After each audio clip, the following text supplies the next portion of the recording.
Welcome to the Festival of Storytellers.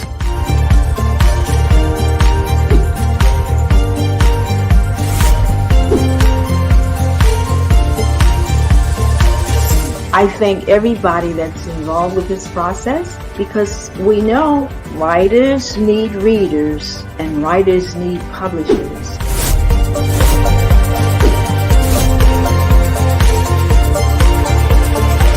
Experience is not about the publisher. It is about us, the authors.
Well, hello there. Thank you all for coming back for the second session. I am Luckisha Townsend, author of Your Wealth Lives Within. All right. We're going to be discussing parts of the book throughout the festival. Today's session, we will talk about how your parents' decisions did affect how you handle money when you got older. Also, we do have a contest that we are putting out for you all for the festival. I am offering a 1 hour free coaching session. Yes, 1 hour free coaching session for 5 lucky people. So what you will have to do is running across the bottom the email, and then also you want to go to my booth because that's where the form is. You'll get the form, download it, fill it out, and then you will email it back to me. Your deadline is January 31st, and I will be announcing the winners on February 2nd.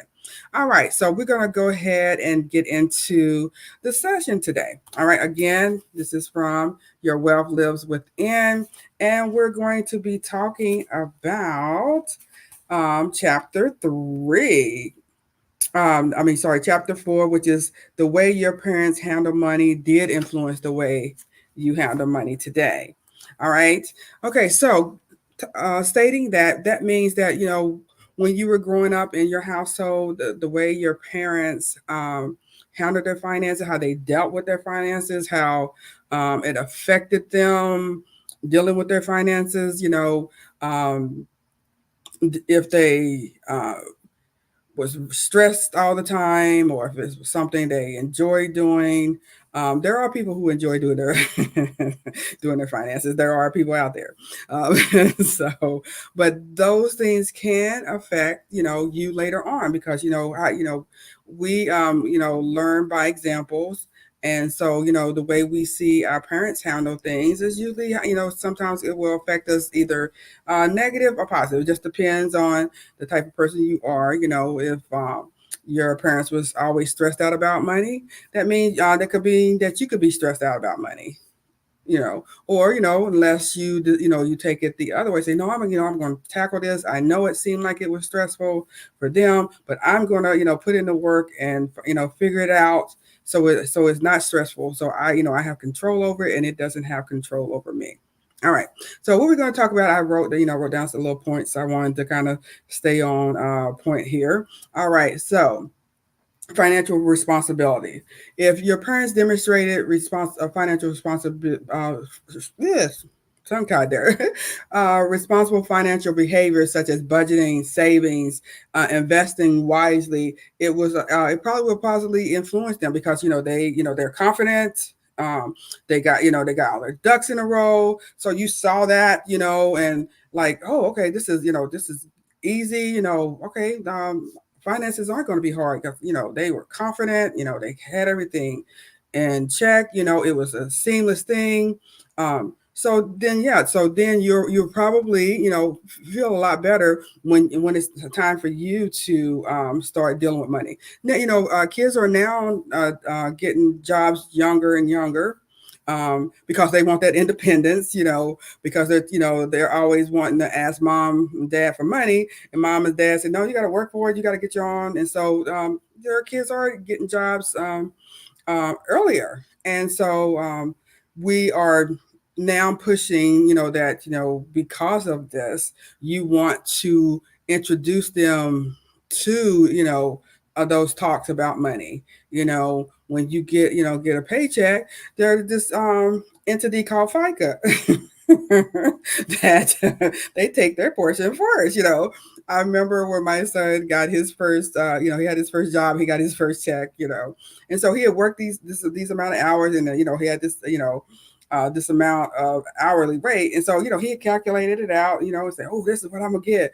And then when he came home, he's like, "Mom, they took all my money," So that's why it's important to kind to sit down with them and kind of discuss those things with them so they'll understand what happens when FICO hits.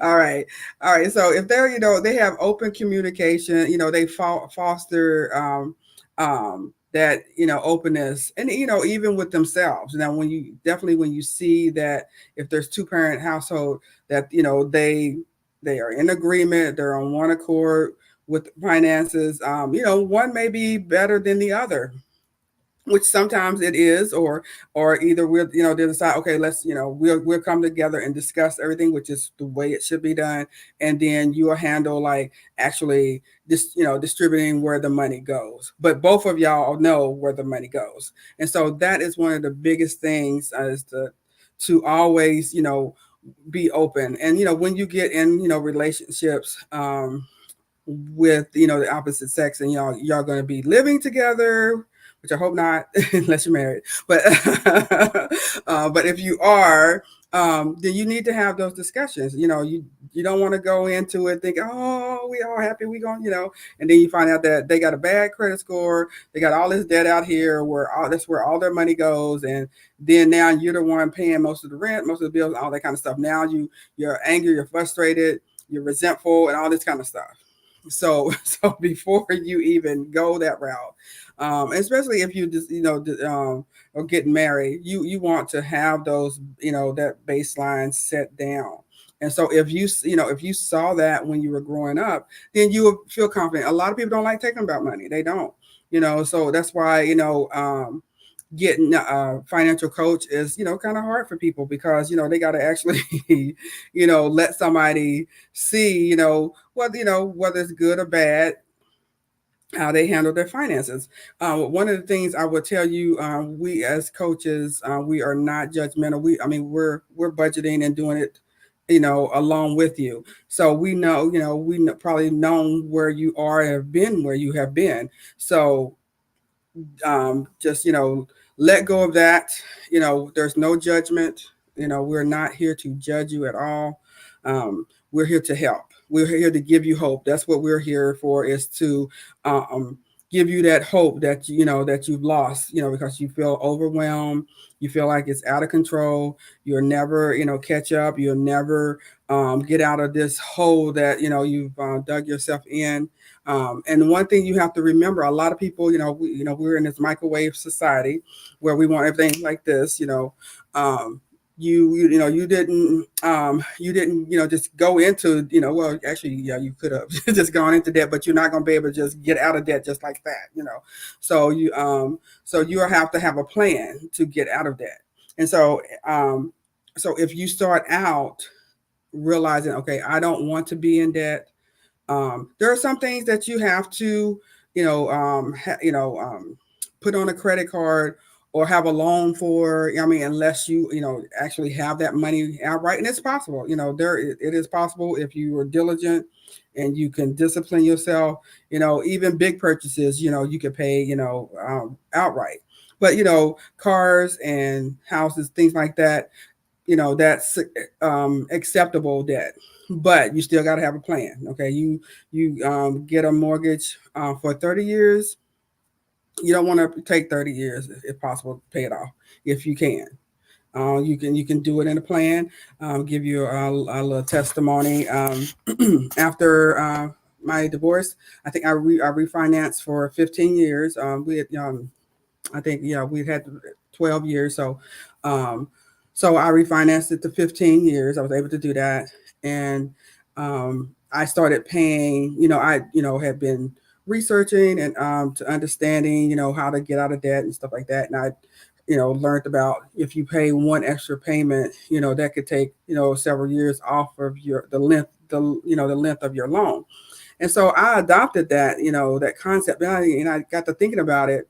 I'm like, a lot of people are not going to have, say, if your mortgage was $600, not going to have maybe another extra $600 unless you're waiting to the beginning of the year, and you hoping you're getting a refund back from your taxes, and then you're disciplined to say, okay, now that you got that refund, that's what you're gonna use it for. So what I did is I took what my monthly payment is, divided it by 12, and then see that's more doable.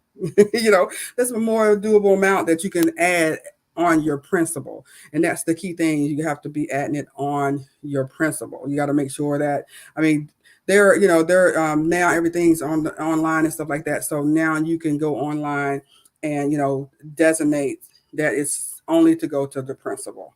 And when you're doing that, you're cutting down your loan. You're cutting down how much you are, paying out in interest. That's your main goal. You don't, because if you're buying a house, say $100,000, you're gonna end up probably paying double that, depending on what your interest rate is that you got for that. Um, and if you take 30 years, to pay it off. So you're going to basically be buying two houses. So I always, every time someone asks me something, they say they go buy a house. I'm like, put it on the schedule to pay extra on your mortgage each month. Um, because you don't want to give them, an extra house if you can afford to do it. Okay. All right. So now, so negative examples, okay, like I talked about earlier, they struggle with their finances. It makes them nervous. They tend to procrastinate. Um, they tend to overspend because they're like, it's my money. I'm gonna buy what I want, and then down, it's time for bills, and now they don't have the money. So a lot of people, uh, but taking handle their wants instead of their needs, and then a lot of people get confused what is a need and versus what is a want as well. So so you have to get an understanding of what those are. Like some people, like depending on where you are in the country, my want might be a need for you. So it just depends. Like clean water, so you may have to go out and buy bottled water because you don't have a water system in your neighborhood that's clean enough for you to drink. So you probably you may have to go out and buy bottled water. So that's essential for you. So that's why it's important to kind of weigh those things out and see what is my needs versus what my wants are. All right. Okay. And then, parents, if they do not engage in any financial plans, such as not having a savings for emergencies or future goals, it can set a poor example. So, yeah. So if, say, the car breaks down, and you don't have, and you see that your parents, can't, just go out and get it fixed, that shows that they was either mismanaging money, or either didn't have enough money, or their expenses, was greater than their income, and so they weren't able to put aside some money for those types of emergencies. Because we always know, you're gonna have to work on your car, appliances. You're gonna either have to get them fixed or replace them. So those are things that we need to have an emergency fund for, because those things are just, it's going to happen. They're going to break down and going to need repair, and so we have to be in the mindset of knowing that these things are going to happen and we need to be prepared for them. It's just like they say with a natural disaster. You need to have water, blanket. You need to have food supplies that are not perishable, stuff like that. Just like with that, it's the same with your finances. You need to protect those four walls. You need to protect your the roof over your head, your transportation, your food, and your electricity. So those are the main things that that's those are needs. Those are needs. Yeah. So the car, used to be a car was kind of a luxury. Now it's actually a need now, because most places you need a car to get there, get to wherever it's located, right? All right. Okay. So now we're going to let's show that we're going to show the form again. We're going to talk about the contest again, and then we're going to see what questions we have, see if I can answer some questions. All right, so remember, okay, we have a contest going on. The deadline is January the 31st. I am giving away 5 1-hour coaching sessions. Okay, so there's 5 lucky people who are going to get to sit with me or on video with me, and try and help them set up. Probably a budget is probably going to be the biggest thing that we'll probably be working on in that hour. um, and then hopefully that will hopefully set you on a path, or then you realize, hey, you know what, I think I do need some more help. Then I may want to invest in some coaching. So then that we can discuss at that time as well. So remember, they're going to put up the form for me, what it looks like. You're going to go to my booth. All right. Scroll down. There's a little link there that you click on and download the form, and then you can print it out. And fill it out, and then you're going to submit it by January the 31st. Now what I want you to do is set aside some time, depending on what your circumstance is. Take a couple, you may need to take a couple hours, and just focus on just getting that done. Okay. And then, because this is what I am doing already, is setting you up for the way you need to do your budgets each month. Okay, because you need to do a monthly budget, not a budget that's supposed to last you 12 months. No, it's a monthly budget. So that budget, and you putting down the amounts and stuff, is for February. That's what we're working on, because we're going to be at February is around the corner here. And so we want to say, okay, let's see what we got going on, what we need, what bills are coming due, and then know when they're coming due. Some bills come at the beginning of the month, some bills come at the end of the month. So you want to have your funds in place, so that you have enough money to cover everything you need. So depending on how you get paid, like now at the after January 31st, I'll have a monthly income now. So that's going to be interesting to get used to. Um, but see, I've already had money aside, so it's not like, okay, I got to wait on that month to see what's going on. But yeah, so my income will be changing.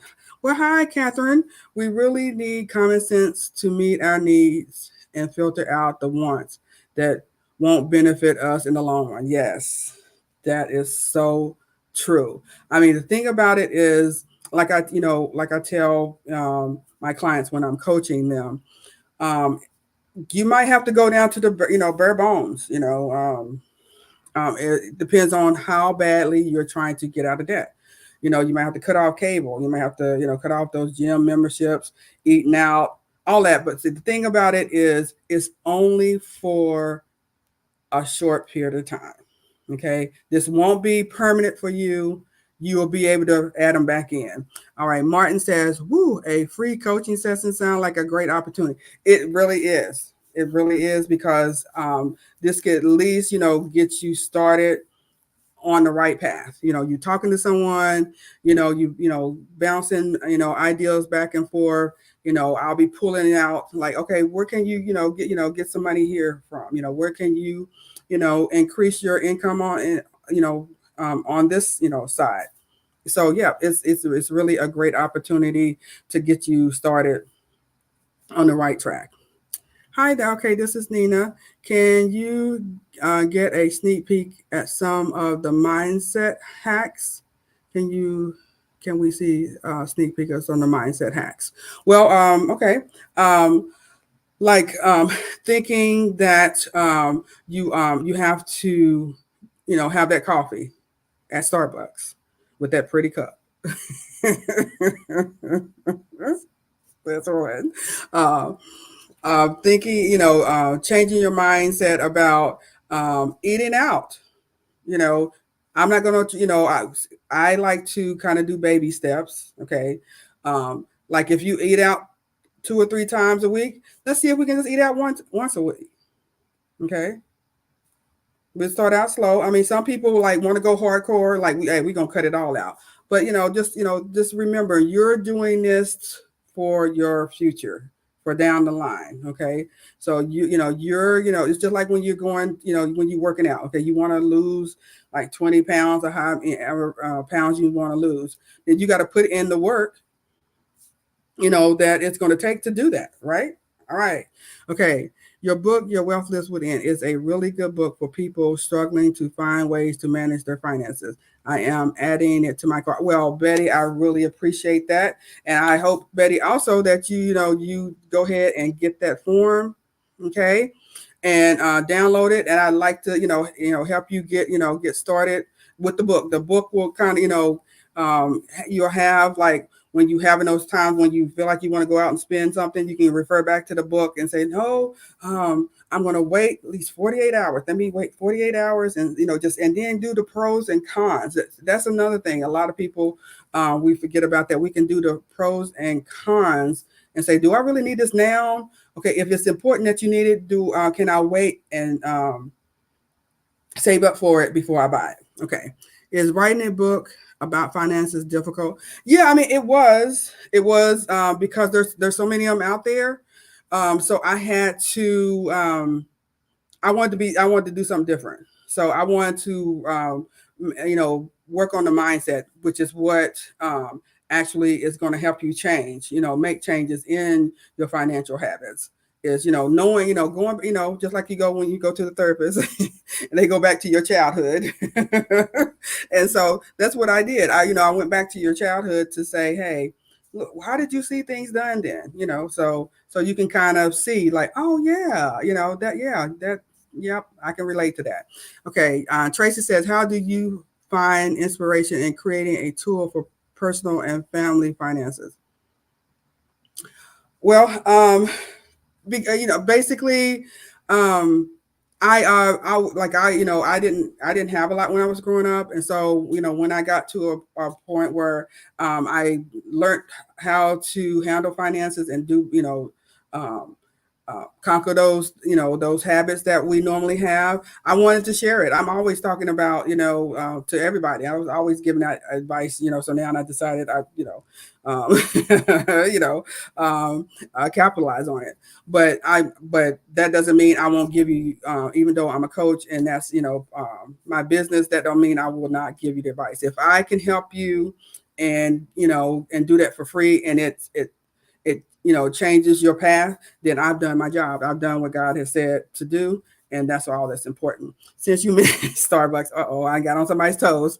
I'm now low key hoping the book teaches me how to turn my coffee addiction into a substantial wealth stream. Yes. So you know what? I'm gonna give you a tip right now, Olivia. All right. So you said you go to Starbucks. I want you to add up how much those coffees cost per se, time you go to Starbucks. How many times did you go? And then you times that by 12. See how much money you spent, and then that'll let you know how much money you could save if you just cut out that one item. All right. All right, go get that form, fill it out. Okay, Martin. Okay, he says just checking out your book on Amazon, and now I'm curious if this book can be my financial self-help guru. Well, I hope so. I really do. I like I said, I wrote the book because I wanted as a companion to my coaching with my clients. So they'd have something to kind of refer back to. Even like after we were done, you felt like you were okay, and then now we're kind of maybe just checking in every once in a while, seeing how you were doing. But yeah, that's what I wanted the book for. So you could and then use it to teach your kids too, and teach your friends, your family, because we all need it. We have especially our some parents they're in retirement and stuff like that. They may need help trying to get their finances because they're on a fixed income and stuff like that. Yeah, so I had one lady. I'll answer this and I'll go back to that. It says, do you have tips on how to properly set the mindset to a healthy finances? Okay, to forgive yourself. That's the first thing, Brenda. Forgive yourself for all the bad habits, all the bad things that you may have done in the past. Clean slate. You start out with a clean slate, and then even like when if you mess up, just forgive, get over it, get back up. If you fall, keep getting back up. You know, um, and so just forgive yourself. Release yourself from all that guilt and shame. Release yourself right now.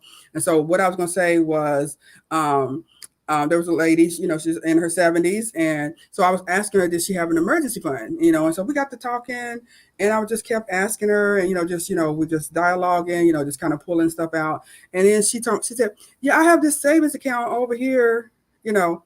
And so because, she wasn't used to the terminology, she didn't realize that she had an emergency fund. She just, they call it, rainy day and different stuff. So because I, said it differently, she didn't realize. And that just, warmed her heart that, and she was doing it every month. She was putting money in that account every month.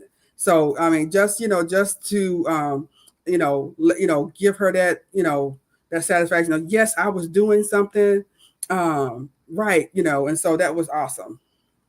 I didn't get to see that one because I was saying that one. Anita says, I agree. Being able to distinguish your needs and wants is an important life skill. Yes, because people think, I need those leather boots. I need that. I need. You don't need it. No, you don't. No, you don't. uh, okay, Tracy says, what do you think is the best way to live a wealthy life? The best way to live a wealthy life is um, to know yourself, to have your financial life in order where you can bless others, because God, he gave us wealth to help others. So that's the most important thing, is where we can get to a point where we have enough to where we can actually give and help others. And just like even with information or whatever skill you have, if you can give that knowledge to someone else, I feel like that's a wealthy life. I feel I'm wealthy because I have an opportunity to help others do better with their finances. Help them feel better about themselves, and that they can actually handle their finances. They can get control of their finances, and their finances don't control them. So yeah, that's what I feel is how to live a wealthy life. Dina says, in today's economy, it is not easy to have money for emergencies, so we have to budget accordingly. It's true. It's That's why what I teach is, once we find out what's going in and out, I get you to try and at least get that first, if maybe $1,000 is a little bit too much, maybe 500. You want to get that as quickly as possible, so that way you can you have that little safety net, so in case something happens, because you know when something bad happens, it's gonna happen. So, but you at least want that emergency fund, that that immediate emergency fund for those incidents that happen, just like that. You go outside, it's here, it's, freezing rain. So go outside and the battery don't work, that kind of thing. Okay. Do you think the current generation has a spending problem with all the new technology and convenience? Yes. Yes, and even even we not even from the generation, we have the problem too. It's so easy. Everything's easy, accessible. Like you have Uber Eats, DoorDash. I mean, so you don't even have to go out your house to get your food now, or anything. So it's so easy to spend your money because and you're using a credit card. So one of the other things that is a good way to get a handle on your finances, try not to use your credit card. Go to the store with cash, because then if you only using cash, then that's all you got. So that's going to make you be conscious of how much money you're spending as well. Okay. All right. Good questions, y'all. So again, I want y'all to go to my booth and download that form. I want to start looking at my email, seeing some forms come up that y'all have filled out, and you put yourself in the contest. I'm so excited to see how many people are really going to take this serious this year and try, and get on track with their finances, because I want you to be prosperous. I want you to be, have a healthy financial life. All right. All right. So my next session will be Friday at 1, and I think it's at 6. Yeah, 1 and 6 again, I believe. We'll be discussing more about the book, and I'll keep talking to you about, those submissions for the free coaching session. And I can't wait to see you then. So from till next time, have a blessed night. Let God, give you a peaceful sleep, and we'll see you next time.